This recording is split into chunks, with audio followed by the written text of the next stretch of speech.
Hey Ethan, how are you? I'm good, Manuel. What about you? I'm really happy because this is the first broadcast of the third trimester. Yes, it is. Let's get right into the news. Climate change is on the rise. Do you know what else is on the rise, Manuel? No, what is it? The sea level. No, but for real, while the earth is getting warmer, the ice is melting. This is caused by greenhouse gases such as carbon dioxide. There's a carbon dioxide overload on our planet due to factories. CO2 causes our atmosphere to thicken. When the atmosphere thickens, more CO2 and warmth gets trapped. There's only one way to reverse this effect, and that one way is to create less carbon dioxide. But there isn't much time left. Fortunately, plants and the ocean take in the carbon dioxide and release oxygen, which helps us a little bit with that problem. But on the other hand, that is increasing the pH level of acid in the ocean, which will cause extinction. That's enough of an explanation. Let's get into some other news about this. Last week, a huge iceberg the size of New York City broke off in Antarctica. It was 492 feet thick and 490 square miles. It started when a crack widened several hundred meters within an hour. Some would say that it was caused by climate change, or maybe even the scroll from Ice Age, but no. This is mostly believed to be natural and not caused by a change in weather. This giant sheet of ice was called the Brunt Ice Shelf, and scientists have been anticipating and preparing for the break for years.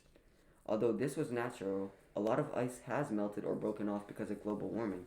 If we don't do something about these greenhouse gases, then we won't have an Earth to live on. It's sad to know that the icebergs are quickly melting due to human activity. The worst thing is that we know what's going on and that we are the main responsible for this. Sadly, powerful industry owners care more about their pocket than their own planet. Hopefully that changes in our near future. By the way, Ethan, do you think it is appropriate to say global warming instead of climate change? Yes, it is because the overall world temperature is only increasing. That's true.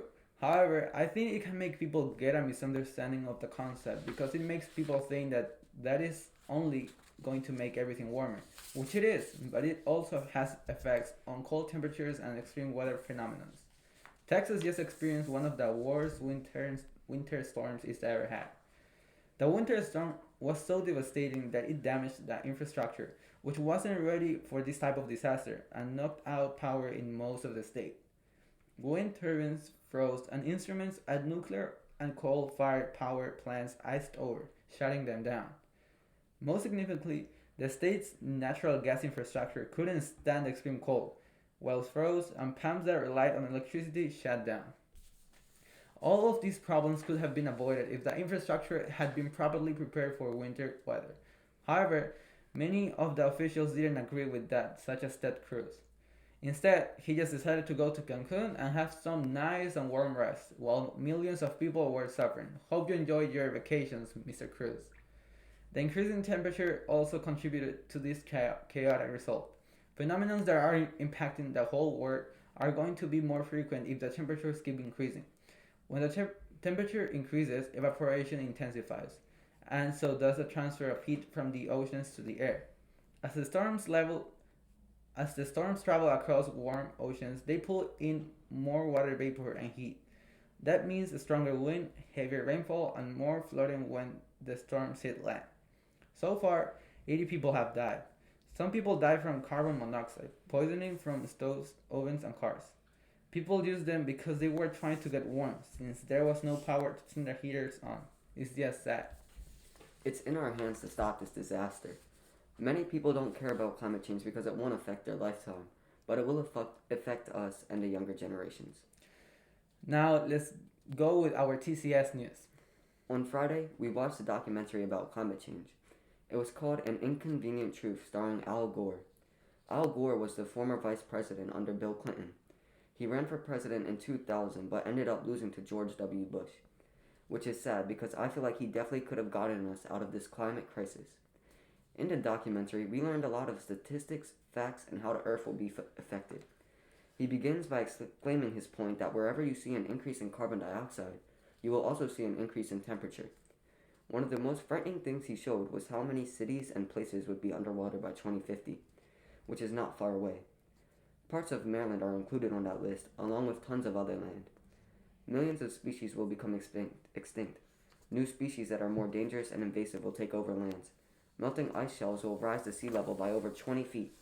Millions of people will die or lose their homes, and billions of dollars as well. Overall, climate change is horrific and needs to be stopped now. I would recommend this documentary to everyone, especially if you're interested in global warming. How did you feel about the movie, Memo? I felt like it was an interesting movie. Before watching this movie, I didn't really think about how complex and dangerous this global issue was. After seeing this movie, however, my vision of climate change has expanded. Now I know much better what it is and the severity of the problem. Leaving that aside, we want to remind everyone that we are in the third trimester of the school. To be honest, it feels like time has flown by.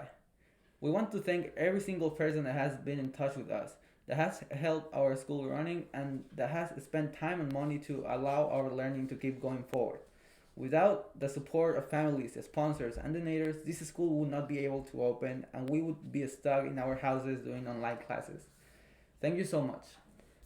Personally, during the second trimester, it was great for me, and I can't wait to see how the third one goes. In other news, do you know whose birthday was on Saturday, Memo? It starts with a J and ends with an A. Jayla? You mean JJ? But no, it's Joshua. Duh. On Friday, we celebrated Joshua's birthday, even though it was on Saturday. We had a delicious strawberry shortcake, which everyone enjoyed. He turned 17 and is a junior this year. Happy birthday, Joshua.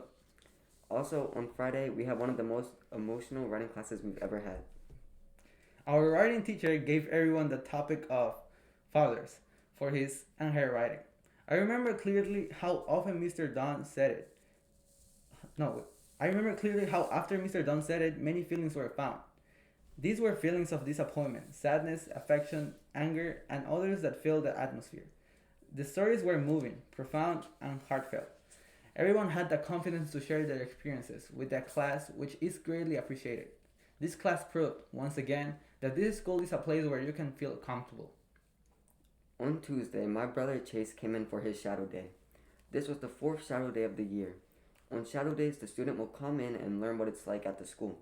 We start the days with current events and where we watch CNN 10 and Reuters. When we go into testing in math class, during that period, the shadow student will get a pretest to see what they have or haven't learned yet. After that, the freshmen and sophomores go to English. Then all grades go into world history. After history is lunch, which is almost always provided by Miss Peg on Tuesdays. Tuesdays are normally when we have shadow days. After lunch, the shadow goes with the juniors and seniors to their biology class, and they stay there through English as well. After that, we have health class. During this period is normally when we will have a conversation between all of the students and the shadow. Then, don't forget to follow up with your application. If any other students or parents of students are out there looking for a school, go to our website, tcshighschool.org, to apply. We also would like to do a brief announcement of our new display in front of the school. All of those clay figures were made by us in an art class where everyone took time to relax and let their creativity out. Take a look at it if you come to visit us. Now, we'd like to thank everyone for lunches this week. Thank you to Mr. Ken and Miss Paulette for the Chipotle on Wednesday. On the last Wednesday of every month, they always bring us our own customized Chipotle orders. Thank you, Miss Chanda, Jayla's grandma, for the Italian cold cuts and chips from Jersey Mike's on Thursday. This was my first time having Jersey Mike's, and it was great. Thank you so much. I really appreciate it. Thank you, Miss Janae, Ronan's mom, for Domino's Pizza on Friday. It's been so long since I had pizza, especially from Domino's. Thank you so much for bringing it in. Thank you, Miss Carol, for pasta, meatballs, and garlic bread on Monday. Miss Carol brings in lunch twice a month on Mondays. Thank you so much for always supporting the school. We know how much effort you put in for us. Thank you, Miss Peg, for the quesadillas, salad, apple strudels, and pineapples on Tuesday. We always appreciate it when you come in. We know how much effort you put into lunch and to get it here. And that wraps up this week TCS News. Don't forget to come back next week.